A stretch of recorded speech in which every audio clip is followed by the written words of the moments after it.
ఉన్నాము. గోవా నుంచి గుంటూరుకు తీసుకొని వెళ్ళి అక్కడ అవసరమైన వాళ్ళకి అమ్ముకుంటా ఉంటాము అని చెప్పేసి ప్రాథమిక దర్యాప్తులో చెప్పడం జరిగింది. వాళ్ళ దగ్గర నుంచి మొత్తం 1236 ఫుల్ బాటిల్స్ మరియు 72 బీర్ టిన్స్ సీజ్ చేయడం జరిగింది.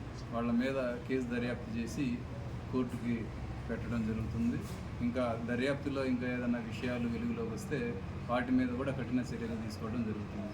ఈ సందర్భంగా తెలియపరిచేది ఏంటంటే, ఎవరైనా సరే అక్రమంగా చట్టానికి వ్యతిరేకంగా బియ్యం కానీ, లిక్కర్ కానీ, ఇంకోటి ఏదైనా మైనింగ్ కానీ ఎటువంటి సరఫరా చేసినా చెక్ పోస్ట్లో మనకు వీపీ సౌత్ చెక్ పోస్ట్లో చెకింగ్ థరోగా జరుగుతూ ఉంది.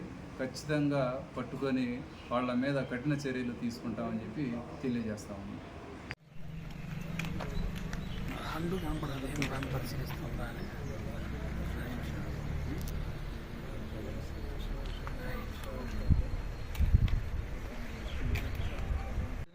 మార్కెట్ కనపడుతుంది.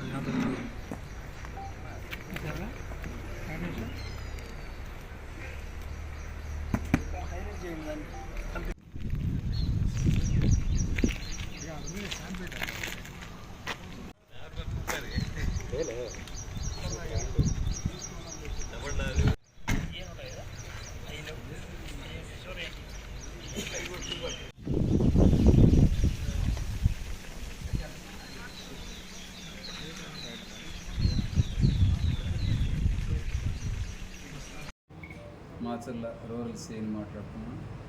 ఇవాళ ఉదయం మన నాగార్జున సాగర్ అంటే వీపీ సౌత్ పోలీస్ స్టేషన్ పరిధిలో చెక్ పోస్ట్ వద్ద యాజ్ యూజువల్గా వెహికల్ చెకింగ్ చేస్తూ ఉన్నాము. మా ఎస్ఐ గారు సిబ్బంది వెహికల్ చెకింగ్ చేసే క్రమంలో ఒక గూడ్స్ క్యారియర్ ఆటో ఒకటి చెక్ చేసే క్రమంలో కొంచెం అనుమానాస్పదంగా అనిపించింది. వాళ్ళు మొక్కజొన్న కండెలు చుట్టూ లోడుకి వేసుకొని దానికి మధ్యలో గోవా మద్యం పెట్టుకొని అక్రమంగా లిక్కర్ సరఫరా చేస్తున్నారని చెప్పేసి గుర్తించడం జరిగింది.